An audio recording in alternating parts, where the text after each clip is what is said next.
उन बुजुर्ग की आवाज सुनकर जैसे ही मैं होश में आया तो मैंने देखा कि वो बुजुर्ग तो अभी भी बैलगाड़ी चलाने में मसरूफ है। मैंने उनसे पूछा क्या कहा आपने, तो उन्होंने कहा मैंने तो कुछ भी नहीं कहा। फिर जैसे ही उनकी तरफ से नजर हटाकर मैंने वापस उस फल की तरफ नजर दौड़ाई जिसमें से गुलाम सम्मान का चेहरा मुझे नकूश के रूप में नजर आ रहा था, तो वो फल अब बड़ा सा फल बिल्कुल सही सलामत था, ना उसमें कोई नकूश था ना ही कोई चेहरा। मैंने अपनी यकीनी के लिए उस फल को उठाकर भी देखा, लेकिन उसके बावजूद वो मुझे कहीं नहीं दिखा। शायद वो अब जा चुका था। पता नहीं क्यों वो मुझे बार बार परेशान करने के लिए आता था। अब मैं सब्जियों से सर टिकाए मायूस होकर बैठ गया था। मैं अपनी माशा के बारे में अब सोचने लगा था। बैलगाड़ी के बैल के गले की घंटी मेरे दिमाग में टन टन बज रही थी और मैं था जो इन अजीबोगरीब हालातों के बारे में अब सोचे जा रहा था। लेकिन ये सब्जी फरोश बुजुर्ग, अब इतना तो मुझे अंदाजा हो चुका था कि ये बुजुर्ग जो है, जो सब्जी फरोश है, ये एक बड़े ही दीनदार और नेक किस्म के इंसान है, नेक किस्म के आदमी है जो रास्ते में रुककर नमाज पढ़ते हैं और अजान भी देते हैं। बहरहाल उन्होंने मुझे साफ तौर पर मना कर दिया था कि रास्ते में वो किसी भी तरह की गुफ्तगू करना मुनासिब नहीं समझते हैं, इसलिए मैंने उनसे कोई बात न की। फिर जब हम उस बस्ती में इंटर ही हो रहे थे तब मगरिब की अजान हो रही थी। मुझे साफ तौर पर अजान सुनाई दे रही थी जब हम बस्ती में इंटर हो रहे थे। बस्ती में दाखिल हुए बस्ती के सिरे पर ही एक मस्जिद मौजूद थी। उन बुजुर्ग ने वहीं पर गाड़ी रोक ली और उसके बाद कहने लगे, कहीं जाना नहीं नौजवान, मैं अभी नमाज पढ़कर वापस आता हूँ, तब तक तुम यहीं पर इंतजार करो, यहाँ तुम आराम से बैठो, समझे, कहीं पर जाना मत वरना भटक जाओगे। वो उतरे बैलगाड़ी से और मस्जिद में दाखिल हो गए। कुर्बो जवाह में पूरी आबादी फैली हुई थी। कच्चे पक्के मकानात निगाह की आखिरी हद तक बिखरे हुए थे, यानी एक ये बस्ती आबाद थी जहाँ पर कच्चे मकान भी थे, पक्के मकान भी थे, और इसके सिरे पर ही एक मस्जिद नुमाया थी जहाँ पर वो बुजुर्ग अब नमाज पढ़ने गए थे और मैं बैलगाड़ी में बैठा उनका इंतजार कर रहा था। बुजुर्ग तो नमाज पढ़ने चले गए, लेकिन मैं उस बैलगाड़ी पर बैठा हुआ ये सोचता रहा कि अब मुझे क्या करना चाहिए। अभी मैं ये सोच ही रहा था, मेरे पैरों में सनसनाहट पैदा हो गई थी। काफी देर तक मैं जद्दोजहद से अपने आप को समझता रहा। तभी वो बुजुर्ग फिर से नमूदार हुए। मस्जिद से आकर वो वापस बैलगाड़ी पर बैठे। उन्होंने वापस से उसे रफ्तार से जारी कर दिया। अब मेरे पैरों की सनसनाहट भी खत्म हो चुकी थी। इतना तो मैं समझ चुका था कि ये बुजुर्ग कोई आमिल थे। अगर ऐसा है तो मैं इनसे क्यों ना कोई मदद ले सकूं। चकड़ा यानी बैलगाड़ी एक झोपड़ी के आगे रुक गई। तभी वहां पर 3-4 लड़के आ गए। मैं उस बैलगाड़ी से उतर गया। लड़के 10, 11, 12 साल के लगभग के होंगे। उन चारों लड़कों ने आ गए दादा की रट लगा दी। तो बुजुर्ग ने चिल्लाकर कहा, चुप हो जाओ, पहले सब्जी उतार कर अंदर तो पहुंचाओ। मैंने सोचा क्यों ना इन बुजुर्ग की सामान उठाने में मदद की जाए, क्योंकि वो बच्चों से सामान कैसे उठता, भारी भारी बोरे भी थे। मैंने कहा कि मैं भी उठा देता हूँ। इतना कहकर मैं आलू के बोरे को उठाने ही वाला था कि बुजुर्ग ने मुझे मना कर दिया और कहने लगे, तुम ये मत करो, तुम तो मेरे साथ आओ, तुमसे कुछ बात करनी है। हमारे यहाँ मेहमानों से कोई काम नहीं लिया जाता नौजवान। उसके बाद वो बुजुर्ग मुझे लेकर अंदर अहाते में यानी सहन में दाखिल हो गए। यहाँ पर एक नीम का बहुत बड़ा दरख्त था और उसके नीचे कई चारपाइयाँ बिछी हुई थी। बुजुर्ग ने एक जानिब इशारा किया और मुझसे कहा, तुम बैठो, मैं अभी तुम्हारे लिए पानी भिजवाता हूँ। ये कहकर वो अंदर की जानिब चले गए और मैं था जो दरख्त के नीचे बिछी हुई चारपाइयों में से एक चारपाई पर बैठ गया। क्या दिलचस्प वाकयात पेश आ रहे थे मुझे अपनी इस जिंदगी में।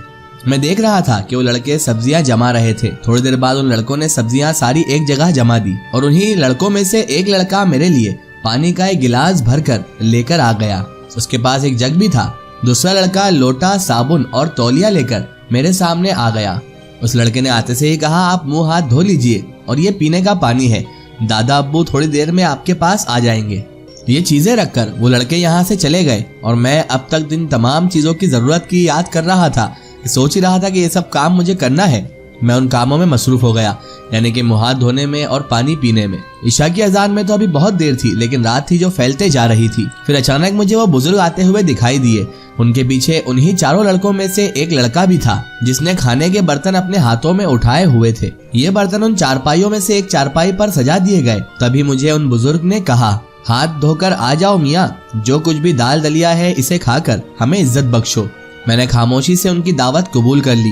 तकल्लुफ के अल्फाज हिमाकत महसूस हो रहे थे। खाना खामोशी से खाया गया और खाने से फरागत हासिल करके उन बुजुर्ग ने मुझसे कहा, थोड़ी देर के बाद हम कहवा पियेंगे। मुझे खुशी है कि तुमने फिजूल तकल्लुफ से काम नहीं लिया, वरना लोग तकल्लुफात को बीच में लाकर बाद में भी खाना खाते ही है, क्योंकि मेहमान को तो लाया ही जाता है और खाना खिलाया ही जाता है। मैंने कहा, हाँ, लेकिन मेजबान अजीब नहीं है। वो बुजुर्ग मेरी बात सुनकर हंस पड़े और कहने लगे, हाँ ये बात तो सही है, हमारा नाम कमालुद्दीन है, अब आप भी अपना नाम बता दे नौजवान। मैंने कहा, मेरा नाम शाजिल है और मुझे इसी नाम से पुकारा जाता है। अच्छा मियाँ शाजिल, बात कुछ ऐसी है कि किसी तरह किसी जगह पर जहन बहुत बुरी तरह उलझ जाता है और ये फैसला करना मुश्किल हो जाता है कि अब किया जाए तो क्या किया जाए। कसूर तुम्हारा भी नहीं है शाजिल मियाँ, बचपन के जो नक्श होते हैं ना वो इतने ज्यादा गहरे होते हैं और मैं तो यही समझता हूँ शाजिल मियाँ कि किसी पर मुझे उंगली उठाने का कोई हक नहीं है और मुझे उठानी भी नहीं चाहिए, जबकि मामला एक बच्ची का भी है, मगर तरीका कार गलत है। मैं रोशन ज़मीर हूँ, ना माजी हाल और मुस्तकबिल की बातें मैं अच्छी तरह से जानता हूँ शाजिल मियाँ। मैंने बस वो सुन लिया था गाड़ी में जो तुमसे कहा जा रहा था गुलाम सम्मान की तरह। मुझे पता भी चल गया था कि वो कौन है और क्या कहना चाह रहा है तुमसे। मैं बस उसकी रोशनी में ये बात करना चाहता हूँ शाजिल मियाँ। अब ये बताओ, क्या कोई हल है शाजिल तुम्हारे पास इस सारी परेशानी का, इस सारे मामले का?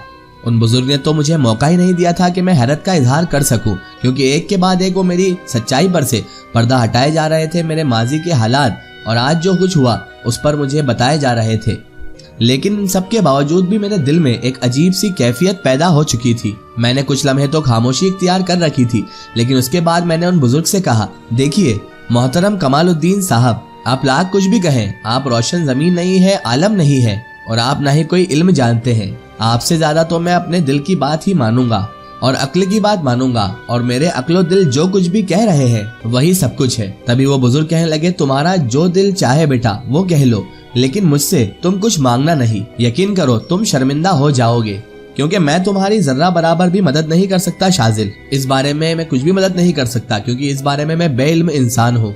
बस जो उन्होंने कहा था मैंने वो सुन लिया, इससे ज्यादा मेरे लिए और कोई भी एजाज की बात नहीं है। हाँ लेकिन शाजिल मियाँ मैं एक काम जरूर कर सकता हूँ। तो मैंने कहा, वो क्या है? तो वो कहने लगे, इस गांव में एक लारी अड्डा है जिससे लॉरियां मुख्तलिफ मकामात पर जाती है। एक लारी राजपुर भी जाती है। राजपुर यहाँ से कुछ 2 घंटे के फासले पर वाक़ है। राजपुर में जाकर तुम्हें एक बुजुर्ग से मिलना होगा शाजिल, जिनका नाम अमीर शाह है। वो बहुत उम्र रसीदा है और वहाँ पर एक मस्जिद भी है शाजिल, बल्कि वो मस्जिद भी बहुत ज्यादा मशहूर है। राजपुर में जाकर तुम किसी से भी पूछोगे, बच्चे बच्चे को अमीर शाह का पता है, वहाँ का बच्चा बच्चा तुम्हें अमीर शाह का पता बता ही देगा शाजिल। शाह साहब को वहाँ जाकर तुम एक चीज दे देना जो मैं तुम्हें अभी देता हूँ, और उसके बाद बस इससे आगे जो कुछ भी होगा वही तुम्हें बताएंगे शाजिल। चाहो तो मेरा नाम तुम ले लेना, लेकिन आगे तुम्हारी मर्जी है, तुम्हारी मदद तो उनके जरिए से हो ही जाएगी। मैंने कहा, कमालुद्दीन साहब? तो वो कहने लगे, नहीं बेटा, कहवा पियो और आराम से तुम अब सो जाओ, दुआएं ही कर सकते हैं हम तो बस तुम्हारे लिए। मामला तुम्हारा बहुत कुछ अजीब है बेटा शाजिल, और इससे ज्यादा मैं अब कुछ कह नहीं सकता। मैं कहवा तुम्हारे साथ ही पीता बेटा, लेकिन मैं कहवा इशा के बाद पीता हूँ। तुम्हारे लिए अभी भिजवा देता हूँ। रात को तुम सो जाना, क्योंकि इसके बाद अब मैं तुमसे मुलाकात नहीं कर सकूंगा। ये सब्जियां जो हम लेकर आए हैं हम इसे मिलकर छाटेंगे, उसके बाद मैं सुबह ही सुबह दुकान पर भी चला जाऊंगा शाजिल। ये भी हो सकता है कि तुम्हारे जागने से पहले ही शाजिल मैं यहाँ से चला जाऊं, क्योंकि मैं सुबह जल्दी चला जाता हूँ। नाश्ते के पैसे तो है ना शाजिल तुम्हारे पास? मैंने कुछ भी उन्हें जवाब नहीं दिया और अफसुर्दा निगाहों से कमालुद्दीन साहब को मैं देखता रहा। उन्होंने मुझ पर निगाह डाली और उसके बाद चारपाई से उतरकर वो अंदर चले गए। मैं बहुत सी बातों पर अब गौर करने लगा था। कमालुद्दीन साहब वाकई में उनकी नाम की तरह कमाल शख्सियत के मालिक थे। अंदर से मेरा दिल तो कह रहा था कि उनकी मदद से मुझे कोई ना कोई फायदा तो जरूर होगा, क्योंकि वो मेरी मुश्किल भी समझ चुके हैं और मेरा दर्द भी वो अच्छी तरह से जान चुके हैं। कोई भी ऐसा साहिब दिल मिले जिसके पास मेरी मुश्किल का हल हो। वो लड़के ही, चारों लड़के ही उनका पैगाम लाने वाले थे, क्योंकि थोड़ी देर के बाद वो दोनों वो चीजें लेकर मेरे पास आ ही गए। एक मखमल की डिबिया सी छोटी सी थी, लेकिन बहुत खूबसूरत थी। उसके अलावा उन्होंने कुछ रकम भी भेजी थी। उसके बाद उन लड़कों ने कहा, दादा अब्बा ने ये दोनों चीजें आप ही के लिए भिजवाई है। इस डिब्बी में वो है जो आपने किसी को देना है, और ये पैसे कल के खर्चे के लिए हैं आपके। बर्तन आप इधर रख दीजिए। इसका मतलब यही था कि वो बर्तन लेने आए हैं, तो अब वो लड़के भी मेरे पास वापस नहीं आएंगे। मैंने दोनों चीजें कबूल कर ली, क्योंकि मुझे वो मखमल की डिबिया खोलने की मुमानियत नहीं थी, और मेरे जहन में अब शदीद तजस्सुस था कि कमालुद्दीन साहब ने अमीर शाह साहब के लिए ऐसी कौन सी चीज मखमल की डिबिया में भेजी है। इसीलिए उन लड़कों के जाते ही मैंने कहवे के बर्तन के जानिब तवज्जो दिए बगैर ही पहले इस मखमल की डिबिया को खोलकर देख ही लिया। देखा तो इसमें तो एक चांदी का तावीज रखा हुआ था, और बस कुछ भी नहीं था। अब इससे ज्यादा मैं इस तावीज के बारे में और भला जान भी क्या सकता था। मैंने मखमल की डिबिया बंद करके एहतियात से अपनी अंदरूनी जेब में उसे रख लिया। और कहवे के बर्तनों की जानिब मैं अब मुतवज्जा हो गया था। ये तो मैं ख्वाब में भी नहीं सोच सकता था कि कहवे के बर्तन में कोई नशावर चीज शामिल थी। लेकिन मुझे नींद ही ऐसी आई, नींद के आगोश में ही मैं ऐसा गया कि दूसरी सुबह जब मैं जागा तो सूरज अपनी आबोताब के साथ पूरी तरह से चढ़ चुका था। मैं सूरज को इस तरह चढ़ता हुआ देखकर हड़बड़ा कर उठ बैठा। उस तरफ मैंने निगाह दौड़ाई जहां कमालुद्दीन साहब ने बैल को बांधा हुआ था, लेकिन अब वहां पर न छकड़ा था, न बैल, न ही बैलगाड़ी। और ये इस बात की गवाही दे रहा था कि कमालुद्दीन साहब सब्जियां लेकर यहाँ से अब निकल चुके हैं। मुझे उन लड़कों ने भी जागते हुए देख लिया था जो सही मायने में कमाल के लड़के थे। वो तो अब मुझे मुवक्किल ही मालूम होने लगे थे। उन्होंने फिर मेरे सामने पानी का भरा हुआ लोटा, साबुन और तौलिया रख दिया और उनमें से एक ने कहा, लीजिए मुंह हाथ धो लीजिए साहब। फिर वो थोड़ी देर के बाद पराठा, आलू का सालन और चाय लेकर आ गए। मैंने उनका दिया हुआ नाश्ता किया, लेकिन मुझे शर्म महसूस हो रही थी क्योंकि वो मेरे ऊपर बहुत सारे एहसानात किए जा रहे थे, क्योंकि वक्त ने मुझे दूसरों का दस्ते नगर बना दिया था। इसका एक स्टोरी हम देखेंगे इसके अगले पार्ट में।